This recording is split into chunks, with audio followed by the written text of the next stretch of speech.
कहीं भी थोड़ी चोट लग गई है, ये डम्बल मारे, उसके बाद मैं रैक पे धरने गया तो थोड़ा सा स्लिप हो गया हाथ। So hello everybody, welcome to my new video. Again जल्दी वीडियो डाल रहा हूँ। अब तो कंसिस्टेंट हो रहा हूँ, जिम को भी लेके, खुद को भी लेके और यूट्यूब को भी लेके। अगेन आज शोल्डर डे हमारा, तो चलते हैं शोल्डर मारते हैं। उससे पहले आपको पता ही है मैं क्या लेता हूँ। अगर आपने पिछली वीडियो देखी होगी तो न्यू व्यूअर है कोई, उसको भी बता दूँ, मैं अभी जिम जाने से पहले सुबह का टाइम है, दोपहर का टाइम है, मैं दोपहर में उठता हूँ, अभी करीब 1 बज रहा होगा, तो 11:30 बजे उठा था, फ्रेश अप हुआ और उसके बाद अभी 1 रोटी खाई, पीनट बटर लगाया, 2 केले खाए और विटामिन सी की गोली लूँगा च्यूएबल फॉर्म में। तो मेरी वीडियो हमेशा क्लीन रहेगी। न्यू ब्लॉगिंग कर रहा हूँ तो क्रिंजीनेस को भी कम रखूँगा। मैं कोशिश करूँगा कि जितनी भी ब्लॉगिंग में करूँ उससे आप कुछ सीखें। ईयरफोन लगाने की ज़रूरत नहीं है, मेन चीज़ ये मैंने, क्योंकि सोचा तो मैंने भी यही था कि फनी ब्लॉग्स बनाए, ये करे वो करे, लेकिन इसमें बहुत सारी चीज़ देख रहा हूँ, सुन रहा हूँ और कोशिश कर रहा हूँ उनको समझने की कि ये चीज़ करने से इसका परिणाम क्या होगा। कि किसी देश का फ्यूचर जानना हो तो उस देश के यंग जनरेशन को देखो, वो किन चीज़ों से इन्फ्लुएंस हो रही है। तो मैं नहीं चाहता कि मैं गाली गलौज करूँ वीडियो में, क्रिंजीनेस लाऊं और अदर चीज़ें करूँ जिससे बुद्धि कहीं ना कहीं डिस्टर्ब होती है। मैंने देखा कितना असर पड़ता है कुछ जो चीज़ देखते हैं उसका। तो मैं सोचूंगा, तो मैं ट्राई करूँगा कि मैं कुछ अच्छी चीज़ डालूँ, गलत चीज़ कोशिश ना करूँगी डालने की। अपनी ब्लॉगिंग में जो भी चीज़ डालूँ आप उनसे कुछ सीखो, आपकी लाइफ पे अच्छा इम्पैक्ट डाले वो। तो यही था। तो अच्छा देखो, अच्छा सीखो और नॉलेज लेते रहो, आगे बढ़ते रहो। शोल्डर डे आज, जिम में मिलते हैं अब।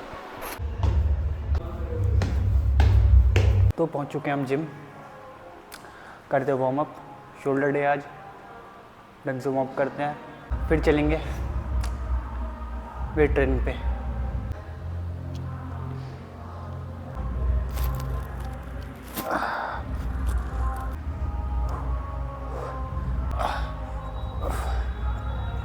ना मेरे को बॉडी बिल्डिंग करनी है, ना मेरे को पावर लिफ्टिंग करनी है, अपन को रहना फिट। अभी कुछ गोल नहीं है, तो फिट रहने का ही गोल है। तो वार्म अप कर लिया मैंने। तो हमेशा से मेरा शोल्डर वाला पार्ट, शोल्डर मेरे हमेशा से दिखने में विजिबली कमज़ोर रहे हैं। स्ट्रेंथ तो ठीक ठाक है, वैसे मैं हैवी वेट कम मारता हूँ। मैं फील करने की कोशिश करता हूँ मसल को अच्छे वेट के साथ, जितना कंट्रोल में वेट रहे। जैसे आज मैंने शोल्डर मारे, फुल कंट्रोल में लूँगा। अगले हफ्ते इस शोल्डर डे का एक सेट लास्ट जो भी होगा उसमें चीट रैप्स ज़रूर रखूँगा थोड़े, ताकि चीट रैप्स लेते हैं तो हैवी वेट में भी जाते हैं हम। थोड़ा हैवी वेट उठाना है, पूरी टेक्निक के साथ उठाना है, और टेक्निक के साथ मतलब जिसमें मेरे को इंजरी ना हो।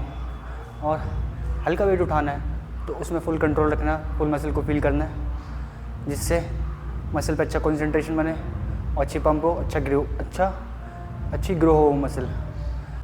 मैं एक हफ्ते में एक बार चीट रैप्स लेता हूँ और दूसरे हफ्ते में फुल कंट्रोल रहता है। तो यही मैं अपनी स्ट्रैटेजी बता रहा हूँ। मैं कोई प्रोफेशनल ट्रेनर नहीं हूँ, मैं खुद से सीख रहा हूँ और खुद पे जो चीज़ें इंप्लीमेंट कर रहा हूँ, एक्सपीरियंस कर रहा हूँ अपनी बॉडी के साथ, उससे सीख रहा हूँ मैं। मैंने स्ट्रेंथ ट्रेनिंग का क्यों बोला बीच में, क्योंकि मैं कभी हैवी वेट उठाऊँ तो चलो मैं हल्के वेट से कर रहा हूँ, बिल्कुल फुल कंसंट्रेशन के साथ, नो चीट रैप्स। लेकिन अगर मैं हैवी वेट पे जाऊँगा, जैसे मैंने 20 किलो के मारे शोल्डर प्रेस और मैं 25 केजी के कोई मारे ही नहीं, इस वजह से वो मेरे दिमाग में रहेगा कहीं ना कहीं कि मैं 25 केजी करी नहीं। तो मेंटली भी थोड़ा ये खेल है कि 25 केजी से मैं 25 केजी जब मैं मारने जाऊँ शायद वो उठे ना मेरे से। इसलिए चीट रैप्स के साथ मैं थोड़ी एक हफ्ते में एक बार लेता हूँ चीट रैप्स, जिससे कहीं मैं कंट्रोल मारूँ तो वो 25 kg का मैं ध्यान में ना हो कि मैंने कर ही नहीं रखा, तो 25 kg नेक्स्ट टाइम मारूँ तो मैं कंट्रोल के साथ मारने की कोशिश करूँ। स्टार्ट करते पुलअप के साथ 2.5 kg से, थोड़ी शोल्डर को वार्म अप दूंगा, फिर अपने सेट्स पे चलेंगे।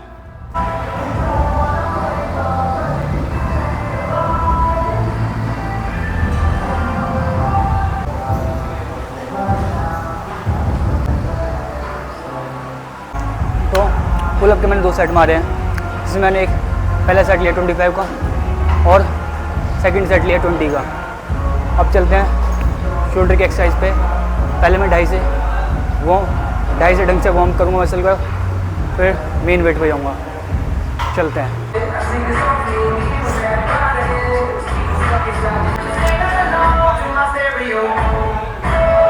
तो 2.5 kg के साथ मैंने फ्रंट रेस और शोल्डर प्रेस कर लिए। अब चलते हैं मेन शोल्डर प्रेस की एक्सरसाइज पे। शोल्डर प्रेस से फर्स्ट एक्सरसाइज है मेरी, तो चलते हैं। तो उसके मैं लूँगा 4 सेट। स्टार्ट करूँगा 12.5 से, एंड करूँगा 25 से विद फुल कंट्रोल एंड पता ही आपको।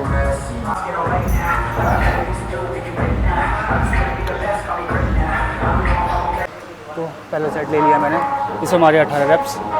अब थर्ड सेट होगा 17.5 का, फिर 20 का, फिर 25 का। 17.5 का लूँगा मैं अप्रॉक्स 14 से 16 रेप्स। 20 का लूँगा 12 रेप्स एंड 25 kg का लूँगा 8 रेप्स।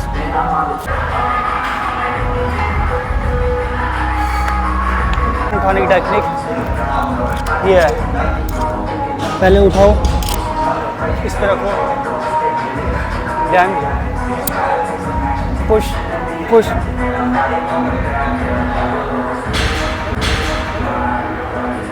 टू, थ्री, लैंडिंग ऐसे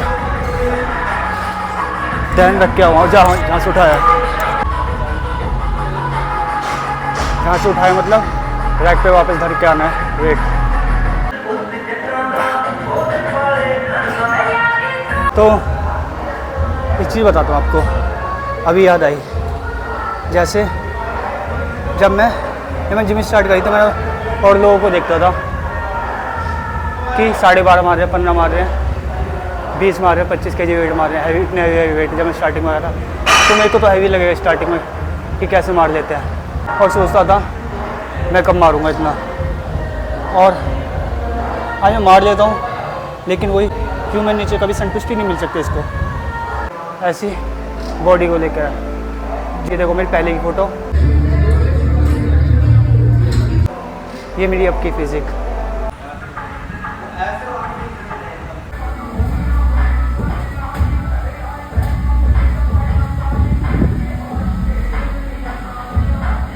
पहले मैं सोचता था इतनी फिज़िक भी कब बनेगी, तो मैं खुश हो जाऊँगा इतनी फिज़िक भी बन जाए और इतना वेट भी उठाने लग जाऊँ, लेकिन आज हो गई है तो और दिल मांगे मोर। हाँ, यही हाल है हम इंसानों को, जितना मिलता है उतना कम। तो चलते हैं अपने लास्ट साइड पे, शोल्डर प्रेस के, डंबल शोल्डर प्रेस पे 25 kg।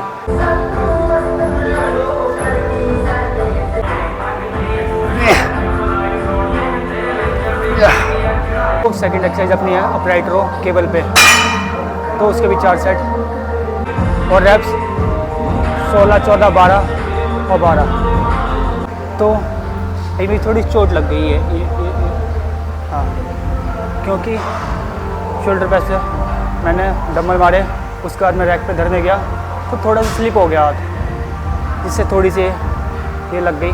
अच्छे होने का थोड़ी कीमत चुकानी पड़ती है, लेकिन हमें अच्छाई पे से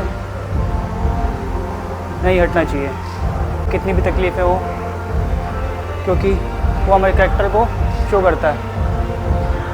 बाकी के लोग आते हैं, एक्सरसाइज करते हैं, वहीं पटक के दंबल चले जाते हैं। तो जो चीज़ तुम्हें आगे बढ़ा रही है उसकी रिस्पेक्ट करना सीखो। जो रेप्स मैंने बताए आपको 16, 14, 12 और 12, 8 रेप्स सारे मेरे स्लो जाएंगे। उसके बाद के थोड़े मैं नॉर्मल जो स्पीड है उस स्पीड से करूँगा।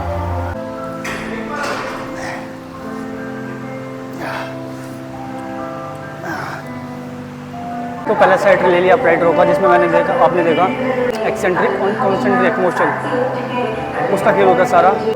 जैसे मैं पुश तो जल्दी कर रहा था और होल्ड कर रहा था, फिर आराम से छोड़ रहा था, जिसमें मैं लगाऊंगा 14 रेप्स, 8 रेप्स स्लो एंड बाकी की 6 रेप्स नॉर्मल मोशन।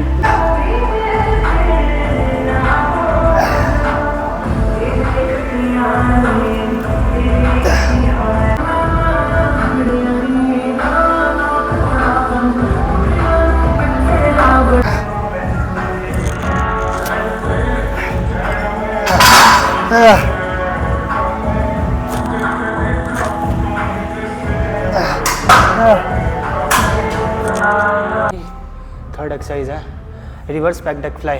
तो 3 सेट्स होंगे मेरे उसमें, इसमें 16, 14 और 16, 16 एंड 14 होंगे।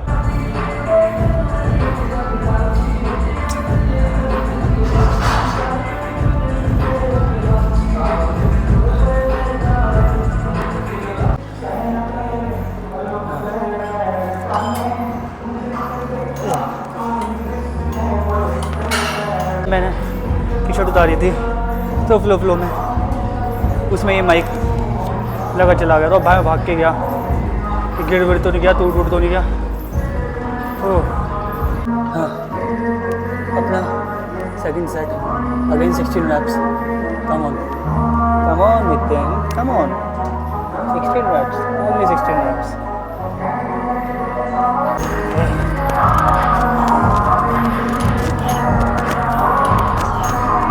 तो 3 सेट्स कंप्लीटेड।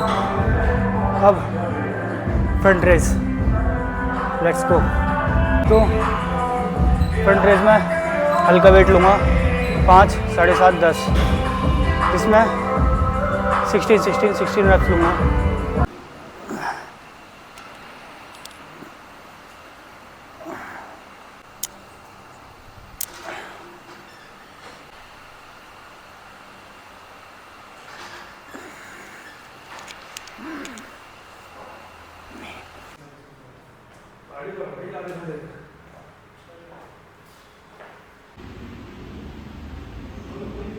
Bye bye. तो घर पहुंच चुका हूं। तो अपने बैग में सामान निकाला मैंने, तो ये भी दिखाया तो मेरे बैग में क्या पड़ा रहता है। तो ये है प्री वर्कआउट, पीछे वाला चॉक पाउडर, और ये सबसे आगे है ये है मेरा EAA। 3 बज चुके हैं, अब बहुत भूख लग रही है मेरे को वर्कआउट के बाद। तो पनीर नहीं लाया मैं यार, क्योंकि घर में काले चने की सब्ज़ी बनी है, तो उसमें प्रोटीन मिल जाएगा मेरे को। और मैंने चावल बनवा लिया है। मैंने आके जैसे आपने देखा मैंने 2 केले खा लिए थे, प्रोटीन क्रेटिन एंड अब चावल खाऊंगा और काले चने की सब्ज़ी के साथ। हंसी मजाक एक टाइम तक ही ठीक लगता है, जब लाइफ की बात आती है और स्ट्रिक्ट डिसीजन उठाने पड़ते हैं, अपने स्ट्रिक्ट फैसले लाइफ के लेने पड़ते हैं। बड़ा हो रहा हूँ, एक्सपीरियंस कर रहा हूँ ये सारी चीज़ें, तो आपके साथ शेयर भी कर रहा हूँ। शायद आप पहले से समझदार हो तो आपको पता भी हो, लेकिन आप मेरे को देख रहे हो तो मैं जो चीज़ एक्सपीरियंस करता हूँ, चाहे वो एक्सरसाइज के टर्म्स पे हो, या किसी नॉलेज के टर्म पे हो, या किसी लाइफ एक्सपीरियंस के टर्म पे हो, मैं आपके साथ कुछ चीज़ नहीं चूकूँगा शेयर करने के लिए। सारी चीज़ शेयर करूँगा कि मेरे पास अभी 30-40 व्यूज़ ही आए हैं जो मैंने अपने चेस्ट डे पे ब्लॉग बनाया। मैं खुश हूँ क्योंकि मैंने अपना टारगेट रखा था, उस पर 30 व्यूज़ भी आए, तो मैं दूसरा ब्लॉग में डालूँगा, आगे कंटिन्यू करूँगा। ये चीज़ है ब्लॉग अपने जो भी अपने ब्लॉगिंग। तो 30 व्यूज़ करे थे मैंने, 40 व्यूज़ आए, करते हैं आगे भी। तो आपको इस ब्लॉग से कुछ भी सीखो, थोड़ा सा भी, थोड़ी सी भी हेल्प मिली हो तो सब्सक्राइब द चैनल। मिलते हैं नेक्स्ट ब्लॉग में। नॉलेज लो, मेहनत करो, आगे बढ़ते रहो।